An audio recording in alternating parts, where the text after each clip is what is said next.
이번에는 생활 속에 유용한 건강 정보를 전해드리는 건강플러스 시간입니다. 한림대 성심병원 가정의학과 박경희 교수와 함께합니다. 안녕하세요. 네, 안녕하세요.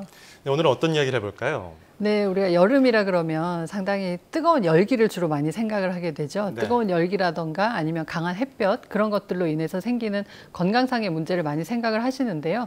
의외로 추운 냉기 때문에 이제 건강에 문제를 일으키기도 합니다. 그래서 오늘은 여름철에 열기와 냉기로 인해서 생길 수 있는 여러 건강상의 문제에 대해서 한번 알아볼까 합니다. 네, 사실 여름에 야외 활동을 하다가 쓰러지거나 또 더운 차 안에서 사망이 발생하기도 하고 이런 일들이 종종 있어서 네. 이게 일사병이나 열사병과 연관이 있는 거라고 볼 수 있을까요? 네, 그 말씀하신 것들이 이제 일사병이나 열사병에 해당이 되는데요. 일사병이든 열사병이든 이게 우리가 이제 온열 질환이라고 하는데 더운 환경에 노출이 돼서 열 때문에 생기는 응급 질환으로 분류를 하고 있습니다. 대개는 열경련, 열실신, 열피로, 열사병 이렇게 얘기를 많이 하는데요. 이 각각은 증상과 정도의 차이로 구별을 하게 됩니다. 우리가 흔히 이제 더위 먹었다던가 이제 일사병이라고 말하는 것은 열피로 정도까지의 증상을 말하게 되는데요. 일사병은 이제 더운 환경에 노출이 되면서 땀을 많이 흘려서 염분과 수분이 충분히 보충되지 못하면서 이제 각종 증상이 생기는데 주로 두통이라던가 어지럼증이라던가 근육통 같은 여러 증상들이 생기게 되고요. 열사병은 사실 그것보다 조금 더 진행된 형태라고 볼 수 있습니다. 예. 열사병 같은 경우는 이제 우리 몸의 정상적인 체온 조절 기능을 잃어버리는 상태라고 볼 수 있기 때문에 계속 체온이 올라갈 수밖에 없고 그리고 그 땀을 많이 흘려서 일사병까지는 땀을 많이 흘리거든요. 근데 열사병 될 때는 땀을 많이 흘리니까 수분이 많이 소실되니까 몸에서는 땀을 수분 소실을 적게 하기 위해서 땀을 오히려 더 흘리지 않게 되고요. 피부는 거의 나무 토막처럼 건조해지고 이렇게 약간 검게 변하는 탄 나무 토막 같은 그런 형태로 변하게 됩니다. 그래서 체온도 거의 40도 가까이 올라갈 수 있고 의식 소실도 같이 동반이 될 수 있죠. 그래서 결국 이제 사망까지 이르게 될 수 있는 아주 심한 병이라고 볼 수 있는데 되게 이런 일사병이나 열사병이 생길 수 있는 고위험군이 있습니다. 잘 생길 수 있는 그 연령대로는 어린이라던가 아니면 노인 이런 분들은 이제 체온 조절 기능이 아무래도 조금 더 미약한 부분이 많기 때문에 훨씬 더 열에 취약할 수 있고요. 당뇨병이나 이제 기존의 다른 고혈압이나 다른 질병이 있는 분들, 만성 질환자들이 또 취약한 계층에 해당이 됩니다. 그리고 우리가 이제 각종 보도에서 일사병이나 열사병에 대한 것들을 많이 보도를 하시잖아요.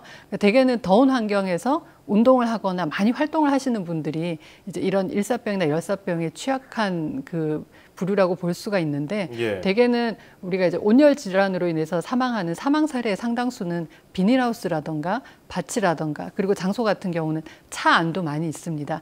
차 안에 뭐 애완동물을 뒀다가 애완동물도 이렇게 죽거나 하는 경우가 있기도 하고 아이들을 혼자 뒀다가 사고가 나는 경우도 있기도 하죠. 그래서 이제 이런 환기가 잘 되지 않은 집 같은 경우도 사실은 또 일사병, 열사병이 생길 수 있는 그 아주 중요한 장소인데 특히 혼자 사시는 노인분들이 이제 쪽방이나 이런 데서 많이 기거를 하게 되면 그런 데서 이렇게 그 환기도 잘 되지 않고 온도가 많이 올라가기 때문에 이제 그런 사고들이 많이 날 수밖에 없죠.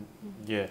일사병하고 열사병이 항상 좀 헷갈렸었는데 열사병은 체온 조절 기능이 떨어져서 오히려 땀이 나지 않고 마르는 경우 중한 상태라고 보시면 됩니다. 그리고 일사병은 그렇게 차에 구분을 하면 되겠는데 그렇다면 이 일사병이나 열사병 걸린 사람을 봤을 때 우리가 어떻게 대처를 해줘야 될까요? 네, 일단은 이게 상당히 뜨거운 상태잖아요. 그렇기 때문에 이제 체온을 빨리 식혀주는 것이 가장 중요한데 이게 의식이 있는 사람과 없는 사람에 대해서 조금 더 다를 수가 있습니다. 만약에 환자를 봤는데 이제 의식이 있다. 그런 경우에는 사실 뭐 빨리 그늘로 옮겨가서 이렇게 옷을 느슨하게 풀어서 가능하면은 열 발산이 좀 되게끔 해주는 게 좋겠고요. 이렇게 눕혀놓고 다리를 높이 하고 머리를 낮게 해서 이제 혈압을 유지를 해주는 게 가장 좋겠습니다. 그리고 물을 마시게 한다거나 아니면은 그 이온 음료 같은 것들을 마시게 되면 수분 보충이 되기 때문에 이제 훨씬 더 도움이 될 수가 있죠. 그렇지만 이런 경우는 의식이 있는 경우에 이제 그런 도움을 줄 수가 있고 만약에 발견했는데 이미 열사병 단계로 상당히 의식이 없다. 그런 경우에는 빨리 구급차를 부르는 것이 가장 우선적인 순서가 되겠죠. 그리고 구급차를 부르는 동안 이제 뭔가 응급처치를 해줘야 되는데 그런 경우에는 의식이 없기 때문에 애써 뭐 음료수를 마시게 한다거나 하다 보면 오히려 그걸 토하게 되면서 흡인의 가능성이 있기 때문에 그런 것들은 좀 피해 주셔야 되고요. 그러니까 환자분들이 상당히 몸이 뜨거운 상태입니다. 그렇기 때문에 햇볕이나 이런 데서 빨리 피해서 그늘로 가거나 아니면은 아예 냉방이 잘 돼 있는 에어컨이 있는 곳에 데리고 가서 부채질을 한다거나 하는 식으로 체온을 많이 내려주셔야 되고 예. 그 얼음 주머니나 이런 것들을 수건에 싸서 겨드랑이라던가 사타구니 쪽이라던가 이런 곳에 갖다 두면 아무래도 체온을 낮추는데 훨씬 더 도움이 많이 됩니다. 그래서 병원의 응급실에 이제 이런 분들이 오시는 경우가 있는데 응급실에 오시면은 상당히 찬 그 물에 담근다던가 아니면은 냉수를 이용해서 위나 직장을 이렇게 세척을 해서 이렇게 심부 체온을 낮춰주는 그런 시술을 하기도 하는데요. 네네. 그렇게 해도 잘 돌아오지 않는 경우가 상당히 많습니다. 그래서 우리가 특히 여름에 이제 야외에서도 그런 문제가 생기겠지만 그 사우나 같은데 가셔서 여름이 아니어도 그 음주하시고 난 다음에 밤에 예. 이제 가셔서 사우나에서 주무시는 경우가 있거든요. 네. 그렇게 잠들어 버리면 이제 열사병이 생길 위험성이 높아지죠. 큰일 나겠군요. 네. 조심해야겠네요. 그렇다면 이 여름철 온열 질환을 예방할 수 있는 수칙들은 어떤 것들이 좀 있을까요? 네, 일단 뭐 땀을 많이 흘리고 더운 환경에서 수분 소실이 많기 때문에 수분 섭취를 충분히 해주는 것이 가장 중요합니다. 그래서 물을 많이 드셔야 되는데 하지만 이제 수분 섭취를 하는 경우에 카페인이 들어간 음료라던가 주류 같은 것, 술 같은 것들을 이제 마시게 되면 이게 소변을 자주 보게 해서 탈수를 더 심하게 하거든요. 그렇기 때문에 그런 것들은 좀 삼가하시는 게 좋고요. 옷 같은 경우도 우리가 운동을 하거나 활동을 할 때 너무 꽉 끼는 옷을 입으면 체온이 올라가는데 그게 조절이 잘 안 됩니다. 그래서 통풍이 잘 되는 적당한 옷을 입는 게 좋겠습니다. 그리고 또한 무더운 여름철에는 사실 정오부터 오후 5시 정도까지가 무더위로 인한 더위 문제가 가장 많이 발생하는 시기이기 때문에 이때는 오랜 시간 동안 혹은 격한 활동을 피하는 것이 좋겠고요. 운동을 하시는 경우에는 아침 일찍 아니면 저녁 늦게 해가 떨어지고 난 다음에 하는 게 좋겠습니다. 예. 그리고 우리가 햇볕이나 이런 걸 피하기 위해서 양산이나 모자를 활용하는 것도 가장 좋은 방법이 되는데 모자 같은 경우는 사실은 이게 너무 오래 쓰고 있으면 사실 이 머리에 있는 열기가 잘 빠져나가지 않기 때문에 모자도 예. 좀 자주 벗어주는 것이 도움이 될 수 있을 것 같습니다. 네네. 그리고 가능하면은 이제 더운 환경에 오래 노출이 된 다음에 내가 일사병 증상이나 이런 걸 느낄 수가 있잖아요. 그래서 땀을 많이 흘리고 머리도 아프고 미식거리고 이렇게 온몸이 쑤시고 아프다던가 이런 뭔가 이렇게 좋지 않은 증상이 생길 때는 빨리 하던 활동을 중단을 하고 시원한 그늘로 이동을 해서 수분 보충을 하는 것이 좋겠습니다. 자, 이번은 아이러니하게 또 반대로 냉방병 오는 경우 있잖아요. 이런 네. 경우는 어떤 게 문제가 되나요? 네, 사실 냉방병은 우리가 추운 환경에 있다가 더운 환경에 있다가 왔다 갔다 하면 이게 적응을 해야 되는데 그 네. 몸이 적응을 잘 못하게 되면서 자율신경계에 문제가 생기면서 네네. 그 여러 갖가지 증상을 느끼게 되는데요.